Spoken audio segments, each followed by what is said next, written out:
Anem al punt 4 del temari, no explicaré res nou. Anem a la interpolació aritmètica. Què vol dir interpolar? Doncs vol dir intercalar termes entre dos termes donats. Anem a fer un exemple, diu interpola 7 termes aritmètics entre 6 i 46. Això vol dir que entre 6 i 46 hem de trobar 6 termes on hi hagi una diferència constant entre ells. També podríem dir, seria un enunciat equivalent, crea una progressió aritmètica de 9 termes on els extrems siguin 6 i 46. Plantegem la situació que ens demanen. El primer terme és 6 i l'últim és 46 i entre ells ens demanen que posem 7 termes aritmètics. 1, 2, 3, 4, 5, 6 i 7 termes. Molt bé, fixeu-vos que tenim A sub 1, que val 6, com a dades, i en aquest cas A sub 9, que val 46. No la cagueu, aquí no ens estan donant A sub 7, malgrat que ens digui interpolar 7 termes, sinó que hem de posar 7 termes al mig. Per tant, aquest és A sub 1 i aquest seria A sub 9.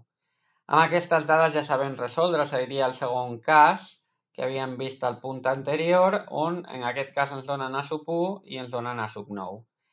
Per calcular la diferència, que és el que necessitem per crear-nos la progressió, plantejarem el terme general a sub 9, que en aquest cas seria a sub 9 seria a sub 1 més 8 vegades la diferència.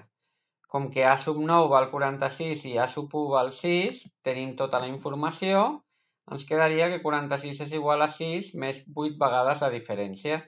Aïllem per trobar la diferència, restem 6 als dos costats, ens quedaria 46 menys 6 i dividim entre 8, 46 menys 6 donaria 40, dividit entre 8 donaria 5. Per tant, la diferència val 5 i ara ja podem crear-nos la nostra progressió aritmètica sumant 5 des del 6.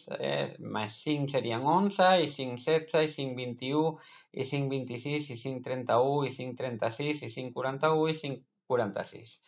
Ja ens hem creat la nostra progressió aritmètica amb entre A sub 1 que val 6 i A sub 9 que val 46 hem interpolat 7 termes, hem intercalat 7 termes.